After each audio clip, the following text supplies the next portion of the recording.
Hey, it's DaHero, and today we're diving into one of Magic's most dangerous emotional weapons, pettiness. Now before we begin, let's make something clear. Being salty means you're upset because you lost. Being petty means you're upset, but you're gonna make sure everyone else loses too. Salty players complain, petty players plan. These are the cards that don't just win the game, they ruin everyone's day while doing it. So grab your drink, grab your salt shaker, and let's count down the top 10 pettiest cards in Magic history. Number 10, Teferi's Puzzle Box. This card doesn't deal damage. It doesn't draw you cards. It just ruins everyone's plans. At the start of each draw step, every player shuffles their hand into their library, then draws that many cards. So if your opponent was sitting there holding their precious combo pieces, gone. Playing Teferi's Puzzle Box is like walking into someone's house and rearranging all their furniture. It doesn't hurt them, but it absolutely gets under their skin. You don't play it to win. You play it because chaos makes you feel alive. Number 9, Stasis. Stasis doesn't care how much mana you have or how cool your deck is. It says no one gets to untap their permanents. And you keep it alive with a single blue mana. So what you've actually done is declare that time no longer exists. You're basically the villain in a time loop movie, but worse, you're self-aware. The worst part? You always have a way to break parity. You bounce it, you reset it, you get to play again while everyone else just sits there, staring at their tapped cards. You're not playing Magic anymore. You're performing psychological warfare. Number 8, Painful Quandary. If you've ever wanted to make your opponents feel like they're being taxed just for existing, this is your card. Every time they cast a spell, they either discard a card or lose 5 life. It's not explosive, it's not flashy, it's just constant, annoying pain. This is the kind of enchantment that makes your friends start saying things like, "Do you have to?" every time they draw a card. You don't need to combo off. You just sit there watching their sanity crumble, one trigger at a time. Number 7, Possess Portal. Possess Portal doesn't end the game, it ends joy. No one draws cards anymore, and at the end of each turn, everyone either sacrifices a permanent or discards a card. You're not even winning when you play this. You're just enforcing mutual suffering. It's the kind of card that turns a commander pod into a support group. This is what you play when your plan failed. Your hand is empty and your only goal left is to make sure nobody else gets out alive.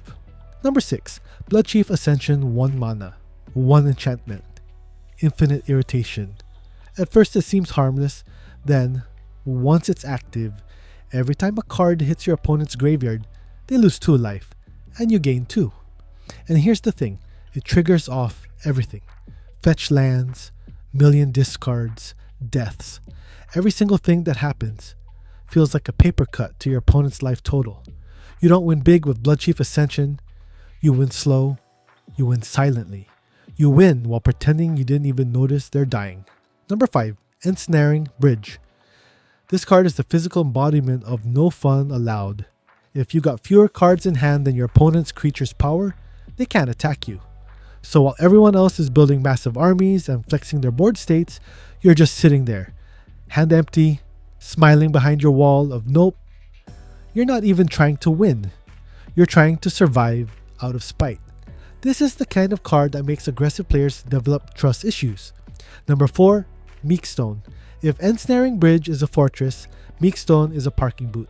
It's just 1 mana, and it makes sure creatures with power 3 or greater don't untap. You're not destroying them. You're just saying, take a nap. Permanently, imagine your opponent proudly dropping their giant demon or dragon, and you quietly tap a single mana and ruin their weekend. You're not even trying to be subtle. You're just flexing how much power you can hold with 1 artifact from 1993. Number 3, Winter Orb. Winter Orb should come with a warning label. It says, each player can only untap 1 land during their untap step. 1. Singular. That's not gameplay, that's a hostage situation. You're turning the table into a 3-hour endurance event while pretending it's just strategy. The player who runs Winter Orb isn't trying to have fun, they're trying to teach lessons. Lessons no one asked for. Number 2, Ob Nixilis Unshackled.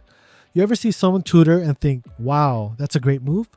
Well, Obnixilis saw that too and decided to make it cost 10 life. Every time an opponent searches their library, they lose 10 life. That means even cracking a fetch land becomes a health hazard. You don't have to do anything, just sit back, sip your drink, and watch them tutor in fear. It's beautiful, it's cruel, it's petty perfection. Number 1, Armageddon, the Grandmaster of Pettiness. For 4 mana, you destroy all lands. You're not trying to win with this. You're trying to take everyone's hopes, dreams, and mana base and set it on fire. Armageddon isn't a spell, it's a statement. You don't play it to gain advantage. You play it because someone looked at you funny last turn. It's the if I can't win, no one can button. You resolve Armageddon, and suddenly everyone remembers why they stopped inviting you to game night. And there you have it. The top 10 pettiest Magic cards ever printed. Being salty means you lost and you're mad. Being petty means you're winning, but you're still mad. And you're taking everyone else down for the ride. These cards might not be the strongest, but they probably cause the most emotional damage. So which one's your go-to chaos button? Let me know in the comments, and don't forget to subscribe if you like seeing Magic cards that destroy friendships. I am DaHero, and remember, stay classy, stay chaotic, and above all, stay petty.